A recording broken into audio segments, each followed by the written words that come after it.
All right, from the Fairfax City, we're very grateful that Jonas Reingold accepted our invitation to our show. Jonas, welcome to my humble podcast. Thank you very much. It's always nice to talk to you. Thank you very much. Jonas, for people that they don't know that much about you, feel free to elaborate on how did you start in music? Were you born like in a musical family? How were you when you began taking piano lessons, guitar lessons, that sort of thing?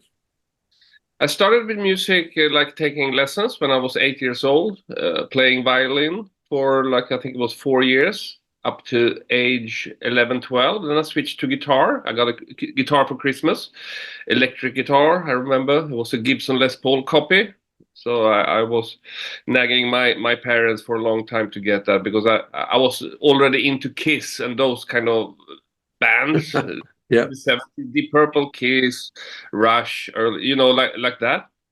That was the music I listened to, and I wanted to play that myself. Learn those songs from the records. And I got a electric guitar when I was 12, and started to practice a little bit, and then formed my first own band. We had a trio back in the early '80s called Pest. We played like high school balls, dances, and stuff. Like for the young ones. And then at age 15, 16, I started to study music properly. Like went to a music program, did that for 2 years. Had my own band again, switched over to bass because I started to play a summer between the semesters at the school with a band, substituting for the bass players. So I bought a bass to be able to do that, and that was the start of my bass playing when I was like 16, 17. And then I stuck to bass. I played guitar as well, as I do on this new album I've done. But professionally, it was bass, and then I studied 2 more years in the private school, and then 4 years in the university on bass. So I got my master degree in music from the University of Malmö. Good for you. And in Karmakanic is obviously it's a Swedish progressive rock that was founded in Malmö in 2002. That was the motivation at the time was to create your own music, play your own music, and tour with the stuff. Yeah, I already started with Flower Kings a couple of years before that. I started in Flower Kings '99, and I had a ton of songs just lying there, because I did a lot of heavy metal hard rock albums in the '90s. Did many projects, especially for the Japanese market. So we were like a factory in Malmö. The studio I was working, we did like tons of albums, just produced albums and sold them to Japan. And the more proggy stuff we couldn't put on those heavy metal albums, but I still had them, and there was a point of why shouldn't I record my own album in the progressive rock world? Right. So that was the start. I had no bigger intention more than just record albums and see if I can get a deal and get it out there. So, but it became my side project for many, many years, and now, it's time again.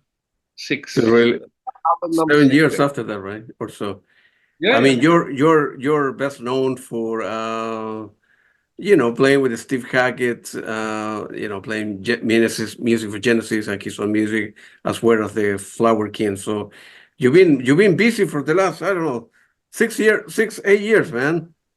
Well, I've been busy for 25 years, I would guess, because I've been involved with so many albums. I think I'm the most recorded artist for Inside Out Music, this record label where all the problems. Wow. Yeah, 45, 50 albums for them, I guess. Wow, that's what you've been. So I try to keep busy, I consider myself as a working musician. This is my job, and I pay my rent playing music, and just have to be active all the time. Yeah, and you've been playing for Steve Hackett, every year and so forth. I have seen different time. That the Steve Hackett band is very tight, very cohesive. You guys do very well, man. Good for you, man. All of you, Yeah, we are lucky there because not many bands can play this much live. We That's right. Yeah. do between 100 and 120 shows a year, which is like phenomenal to be able to do that like consistently over. I've been in the band now 7 years, and Yeah. yeah. All right. Good for you, man. And you are going to be releasing the highly anticipated sixth studio album called Transmutation. Of course, produced by you. What the name Transmutation? What it means? The strict academic explanation is Yeah. when atoms change the state of existence when they go from one state to another. But for me, it's a symbol for like a universe, a life. Everything is in a constant change. It's in a flux. The whole universe is constantly changing, and so are we as humans. And I just look at my life. I'm not the same person. I am the same person, but in the same time, not if I see myself 40 years ago. Gotcha. So Yeah. it's this constant change, and that can be in a relationship. It can be your career. It can be galaxies are changing. Everything. It contains everything. I think that we call life in that word somehow.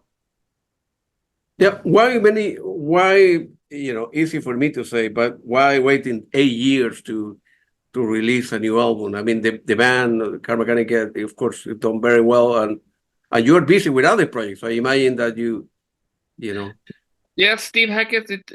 It took some time from me, like to do other stuff. And when I started 2018, it was straight on, like long tours, like two months in America, 1 month in South America. That was the start, And we played lots of other tours over the years. And I basically been away half of the year all the time with Steve. So that of course affected everything that I've done with other bands. I had to leave Flower Kings at some point because it wasn't manageable anymore, and also I only had time to write on this album, the off time from Steve. So then it takes a little longer to do an album, but it's not. And then COVID hit, and that put me in a true state of depression somehow. We're sitting locked in my house, yeah. not even being able to go to the pub. It was horrible. It was very Mm. strange. So I Yeah. didn't feel so creative those 18 months. Yeah, I got you. And then when you with COVID, of course, you couldn't tour, you couldn't make money, so you were, because the Yeah, money is in the touring, right? So yeah, no. It was just a state of shock. Like, yeah, is this what life is going to be now from now on? Because nobody knew how long this lockdown will be. In Austria, it was quite hard lockdowns. We had like the longest was I think 3.5 months, and yeah, it has a crucial effect on society and the well-being of people when they cannot meet. absolutely. Yeah. The new album, Transmutation, is an excellent album. And of course, it was mixed by 5-year Grammy Award, Chris Lord, uncle. And of course, he's a legend with Muse, with Tina Turner, Bruce Springsteen, and many others. When I listened to the album, I like I told you before we began recording, it was excellent mix, excellent recording. Independent of the great musicians that are there, that we'll talk about it, the best of the best are playing the record, but the album is very well put together, you know. Thank you. I think it's collaboration with everything. There's a saying called "shit in, shit out." So if you come with shitty tracks to the mixing session, even if you have like Chris Lord, like this phenomenal mixing engineer, he Right. cannot. It's like polishing a turd. It will That's always right. be. Yeah. So I think it's a combination.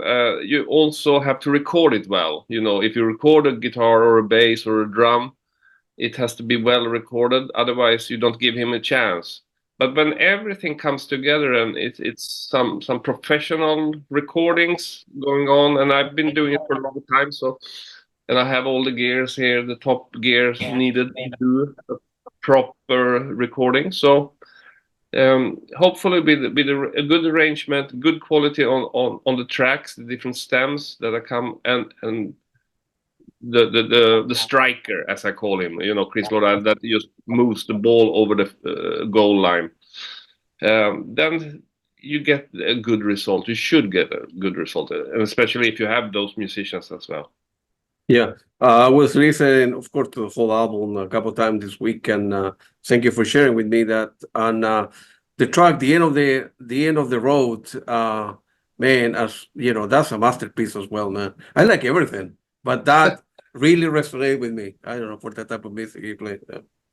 Yeah, I'm proud of that track. That was one of the earlier tracks that I wrote together with the long track. Those two were the two first track I wrote for this album. And yeah, I think it's a good mixture between proggy elements, but also pop, and it's quite easy accessible, I would say, but still long form because it's over 10 minutes long. So no, I'm proud of that song. I think it came out very well. Yeah, it's a good starter of the album. I don't call Brace for Impact like a real song. It's just an intro to the An intro album. to the album, right? Yeah, gotcha. Put the listener into shock a little bit. Oh, this is not Karmakanic. Hey, wait a minute. Yeah, it says Karmakanic on the album, but it doesn't sound like Karmakanic. And then 2 minutes later, they are in Karmakanic land again. Yeah, I know exactly what you mean, man. So I was looking at the people on the album.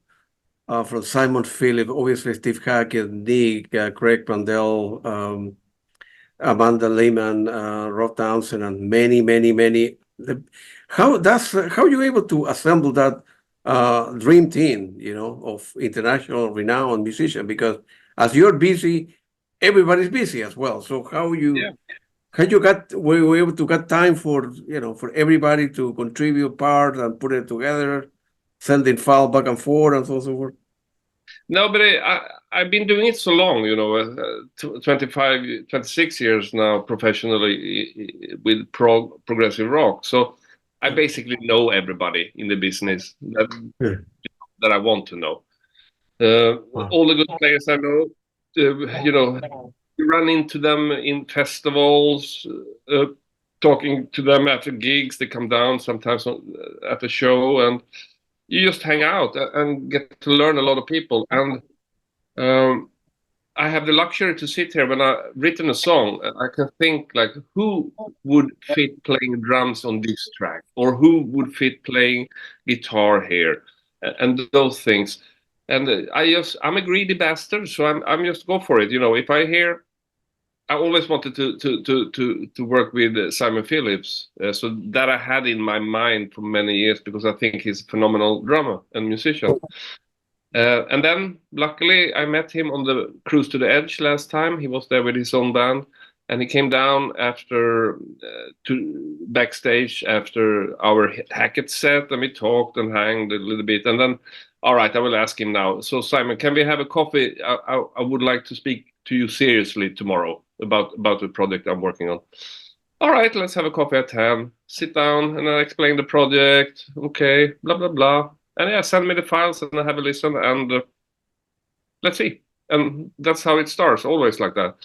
And yeah, I'm just lucky to know them, and I think they kind of respect me for doing this for a long time now. So they know that I'm not just a fluke. I'm here to stay. I'm serious about my music and all that. At your level, Jonas, you guys trade favor. You play bass for some people, and then they play different instrument in your record. That kind of that way works, right? Yeah, we do it like that every now and then. Not with everyone. Sometimes somebody needs money, and I just simply have to pay them. And sometimes I will record my thing next year. Can you be on that? And we do a barter like that. I got it, because Simon Phillips from Toto and the Who, and of course Steve Hackett from Genesis, Nick DiVirgilio, Big Train, and Craig Blundell from Steve. And a stupid question, but what's the rationale to having, like two different guitarists for different or three different drummers for that kind of? I mean, why one person couldn't do everything, or you designed that on purpose, different track at different time, and you felt that that person will be better, or maybe Simon Philip wasn't available to do track three, but Nick was available to do track three. That's pretty much the way it works. Uh, Or not necessarily. Regarding the drummers, Simon was the first to record. Yeah. So I asked how much time he had, and he said, "Yeah." Asked him, "Can you kind of like record half of the album? Would that be okay for you?" Yeah, and we agree on the price and everything, so I could afford it. Sometimes it just gets too expensive if you want Sure. McCartney on every track, so, uh, so it's a little bit of a financial decision I have to make. But and then you start to work on a track, and maybe I put on some guitars, and I have Christer Johnson, my old guitar mate, comes in, and then you change the song while in the progress of making it. Oh shit! I changed the verse now. Oh, I need new guitar, and then it can be just that simple. That Christer is out on a tour, cannot do it that very moment. Yeah. I just have to get somebody else. It's a constant work in progress. So you never know when you need something. Depends on how things are developing. Yeah, and of course, most of the folks live outside your country, and some of them here in the United States. So it requires a lot of coordination and sending file back and forth, and then maybe Simon Philip play an interesting part, the drum different for what you thought, and then you need to adjust your guitar, and then you went back to Simon again. Hey, can you change this from whatever in the last 30 seconds? And so one track may become like a 3 weeks or worth of work, right? Because you're busy doing other stuff. It takes a long time, since that's the modern day of recording. People sending files back and forth. I try to be present if I can, as much as I can. With both Chris and Nick DeVirgilio, I was present when they recorded the drums, so we could have this dialogue during those days. But sometimes it is exactly what you say. Somebody does something. Wow, that was really cool. But now this bass part or this guitar part doesn't work anymore. That's right. Yeah, and then you have to redo it again, and it's constant progress like that all the way up till the record is finished. Mixed. It can change all the time, because I believe in that you should always have the door open for something better around the corner, always. So that you can realize when you're sitting and mixing. We did a Flower Kings album 20 years ago, and we realized that the drum sound is not good enough. When we did the mastering, the last step before sending it out to the manufacturing plant. Yep. So we went back and retracked the drums. But the record was, so it can always change last minute. It's just a gut feel that dictates that, and you never know when you finish. I hear things now on this recording. Maybe live, I will do it a little bit differently. If we play this live, so it's constant progress. The song never gets finished somehow. Yeah, I got you. I think this album is going to be one of the best progressive rock album in modern time. I mean, I'm quite sure you're getting, or you're going to be receiving a lot of great reviews from different people, different magazine, and so on and so forth. Yeah, I'm also, so far it's been astonishing the feedback I got. I've been sending it out to journalists, and all the major magazines wanted to feature now with me. Like longer interviews, all the big one, Prog magazine in England, Sweden Rock, Norway Rock, Eclipse magazine in Germany, so on, Prog Italy. So yeah, I'm just amazed that everybody seems to like this. Yeah, where are you? You shouldn't be amazed. I'm the worst critic of my own work. I'm not objective 1 millimeter. I cannot judge if this is good or not. I'm too close. I know exactly every millimeter of the album, you know. So yeah, of course, it will never be subjective to proper analyze. Yeah, I'm quite sure have been busy doing a lot of interviews day and night from people all over the world trying to get a hold of you. Yeah, but So you know, I'm very lucky. I'm very lucky. you know, that's part of the game. You know, you need to get the message out as well. Yeah, I understand that. So the more interviews, the more press you can get, the better it is if you stand behind your product. Your work. And so the album is going to be released early in a couple of months. Well, next month, right? In March. Yeah, Right? March 7th. Right. And is it so? The next question is: you're going to be busy with Steve Hackett, right? For his upcoming tour. Were you able to tour with your own band or tour with some of the members that play in that album or playing with Karmakanic this year is a We have possibility? at least 2 shows booked. We will play the cruise with Cruise to the Karmakanic. Edge? Yeah. Yes. So that's the premiere. We haven't been playing for like 6-7 years, I think. So that I'm looking forward to that, and it's a perfect timing. The record will just be released. Can do those 2 gigs. We'll try a few new songs from the album live. Yeah. I will play 2 songs from the album live. Let's see how the response and what people say, and it's perfect. But then, as you say, we do a month tour after that with Steve Hackett in Europe.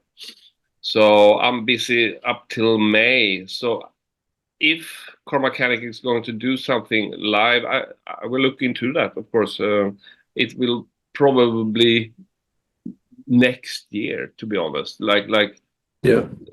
maybe start to work on a new album. Like okay, this turned out pretty well. So let's do another one. Yeah.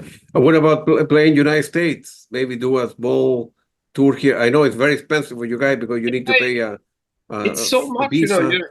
just to get like working permits, for a whole Yeah. band. That's like 7 grand right there, and then you have to pay for flights and hotels. So we're always looking at like 20,000 up front, like before the tour even starts. Right.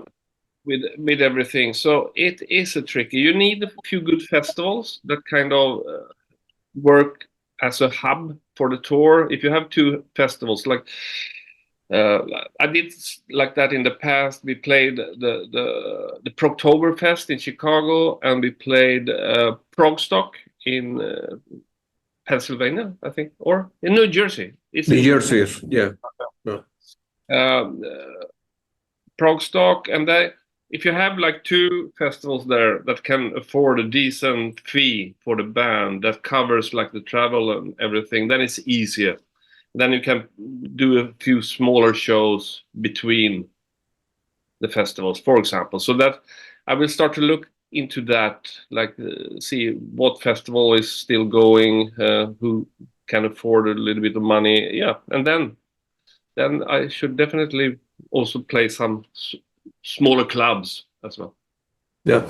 Keep me in the loop, Jonas, because in the area that I live between the border on Maryland and Washington, D.C., there's 3 states put together. The distance is like half an hour or 45 minutes. There's a lot of venues and a lot of festivals. So the Potomac River is like dividing those 2, or isn't it? Say it again.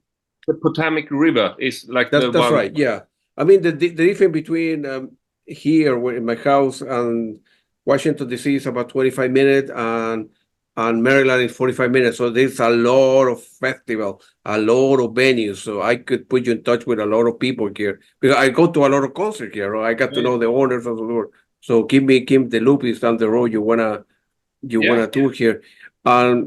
This is the first time you've been, you team up with the vocalist John Mitchell from Asia, Lonely Robot, Frost Arena, and so forth. The guy he's phenomenal, man. Yeah, always liked his voice. That's an Absolutely. example of me running into somebody over the years, and we had a few drunken sessions sitting in a bar, like on a festival, or a pub somewhere. Oh, we should do something together one day. Blah blah blah. Mostly Right. 99% of the times it's just bullshit, you know, because That's right. it's to scheme about the future like that when you're drunk. But this time, I actually took up the phone and say, "Hey, John, now's the time for us to actually do something together," because that is also my old singer Göran. He's getting older and older. He doesn't want to tour anymore. So we Yeah. had a long talk about that, and said, "Okay, maybe I will switch to another singer. You know, just so you know that if you're not motivated anymore, you know."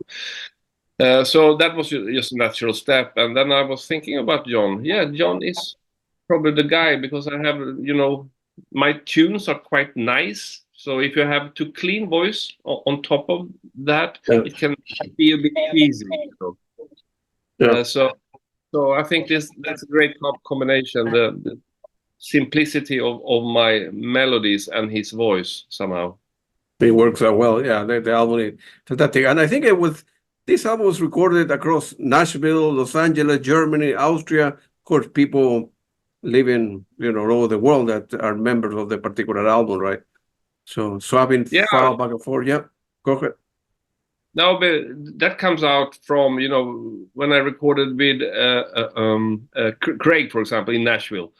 It's because we had 3 days off in Nashville. So I I told him, see. "Oh, what are you doing in Nashville?" You know, like, all right, let's book a studio and record a few tracks. All right, and I booked a studio. So it's good if you can continue working on something even though you're on tour. And I did a lot of recording with Steve. I recorded him, for example, in a hotel room in Leipzig in Germany. Wow. So yeah, hotel room 335. We always joke about that because we call it the guitar room. It comes from the Gibson 335, the semi-acoustic guitar. I see. So I see. he actually got room 335, and I'm not lying here. You know, he got this room for sure. So that was perfect. Yeah. No, I got it, man. As I said before, the album is great, and I know you're busy. You're doing a lot of interviews. So from my own, Jonas, let me know if anything there I can do for you to promote the record, to promote the album, help you with some venues, and I'm going to be posting the link of the Bandcamp at your website so people get a hold of you, and always we purchase the record, and let me know what else I can do to help you out, Jonas. You've Every always little been very good to help. me, man. Yeah, every little help is appreciated. So yeah, it's a tough world. It's a big Yeah. competition regarding gigs, and bands are playing for free and stuff. You know, it's rough out there. Yeah, right. But it was nice talking to you again, Jonas. Yeah, Glad to see you at the Royal Albert Hall. I'm quite sure I will see you many, many times here during the year. So let's stay in touch, man. yeah. We're coming with Hackett in October, November, I think. So Yeah, I will see you. I probably will see you before that. all right, okay, cool. Yeah, Steve okay. has always been very nice, but it was very nice talking to you. A great album. Take it Thank easy, you very man. much. Take care. No problem. Bye.